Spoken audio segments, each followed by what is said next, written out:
early in the morning and dapat mag-workout. I'm not sure if makapag-workout ako dito. It's raining outside, so let's prepare breakfast.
Hello, it's me again, and I'm back.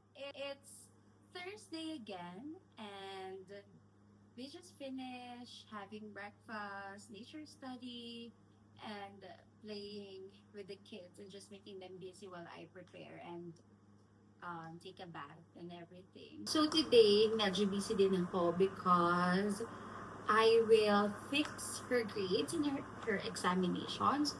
And later, I'll show you how we grade in our homeschool.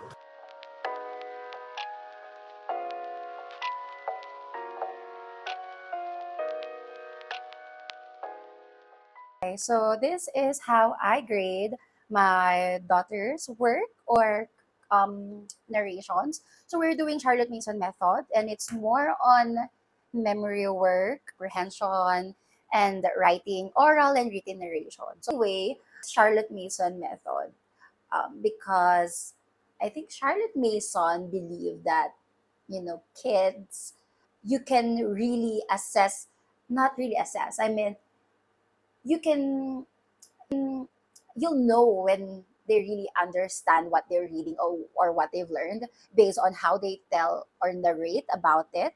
And yeah, so it was very hard at first because we are from traditional school, and my daughter had a very short attention span during that. She's having difficulties comprehending instructions and books, but look at her now. She can read 2 chapters. She can read many living books in a week. So I'm so happy. And ako din, I was able to read many books. So here, this is my homeschool binder. It has schedule, tracker, grades. I love writing. I love recording, just writing. Before, I use Notion, I use Google Sheets, I use Trello, but it's very hard for me to use digital or apps for my homeschool. I don't know why. Maybe I'm, I don't know. Siguro I'm not that techy. So anyway, we have this homeschool binder, and first to character traits rating sheet. So, people are asking me, so inaano mo, dinadaya mo, pwede mong dayain, pwede mong taasan yung score, pwede mong i-perfect. But kahit dayain natin yan, lalabas at lalabas pa rin yan paglaki nila. Like, it will reflect talaga how we homeschooled them when they grow up. Kahit we put perfect grades, we put perfect character, it will really, ano yun, it will really show, di ba? Sabi nga nila, it's the fruit. You can see the fruit when they grow up. So this also, if I'm being honest, di ba? If I'm honest with myself and with my child, I will know the problems that we encountered during homeschool or during a specific subject or during narration. So this, we do character traits rating sheets and for each quarter. So pinapasa namin yun. Also, we grade written works. So in our written works, we can grade thinking skills, their creating, their attitude towards the task, their remembering, understanding, how they analyze the narration or how they analyze, I mean, the book or the chapter or the history. So it's very important na lalo na I'm an occupational therapist, so I really assess the thought process, how it started, the middle, and how it ends. Chapters, ganyan. This is for just written works kasi this is our science narration. So, kung makita nyo before, ang ikli lang talaga ng narration niya, but now, longer narrations na. Like, this is about nests of the birds, this is our science. We have 3 books pala in our science.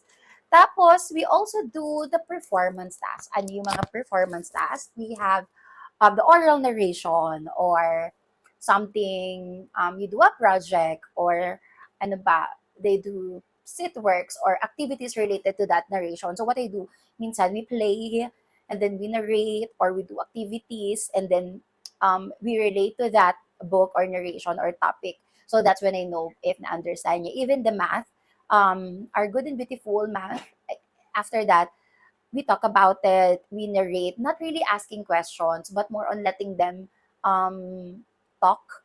And then I correct them in the end naman. Like I correct them nicely. And then that's when I realize na, oh, that's when you understand it. It's how you narrated it. I do. So sometimes, to be honest, if I let her read and I'm working, she's just rising visually but not really understanding it. So there are days na ganon because it's really frustrating for her, especially if I'm not around. So I make sure I only give few tasks that's easy and preferred and fun when I'm at work. Then after that, we also follow DepEd Competencies Guide. So for every DepEd subject, meron silang standards and grade level objectives. So the homeschool provider makes sure we have a copy of that. So we also have a guide. And ayun. So what I do for one narration, if it's written, then I'll record it with the written. And then yung pinaka output, will input. So I do it sa computer ko. I do it in my computer. I'll do it sa laptop ko. For example, we do history or social studies. We do 5 performance tasks and 5 written works. So hindi naman sinasabi na, oh, naka 5 ka na, you stop doing that. To be honest, we do 10, we do 12 performance tasks and written works.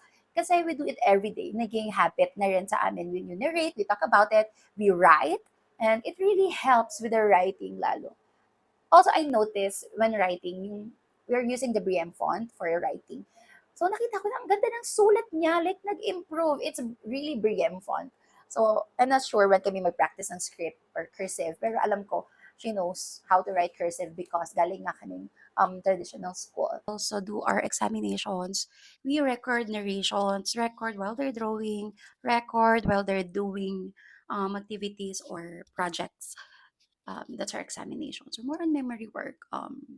Also poetries and singing songs. For PE is how we create is how they remembered what activity or exercises they did. That's for me. Tapos for music and arts, also how they narrate the life of the artist or the composer, how they remember the tone and the, the paintings. What can you say about them? And then for our health, we have science and health. So it's different. So more on health, we have the Doc series. So it's a story, English Tagalog book. It's talking about anatomy and physiology, like how you get wounds, how you get tummy ache, how you get headaches, so mga ganun. And for our science, we do nature study kasi. Also doing air about the bees. We're studying bees and about the birds. So it's more on nature talaga. And so yun, that's how we grade our examination. So yun, if you have any questions, you can just put it in the comments. But right now, we'll just start our homeschool. And let's see kung ano mangyari.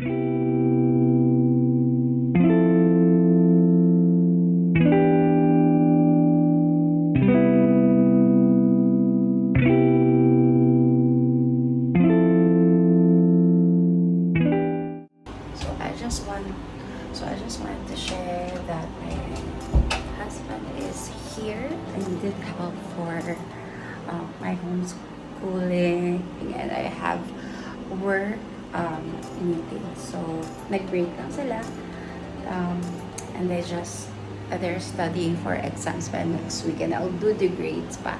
So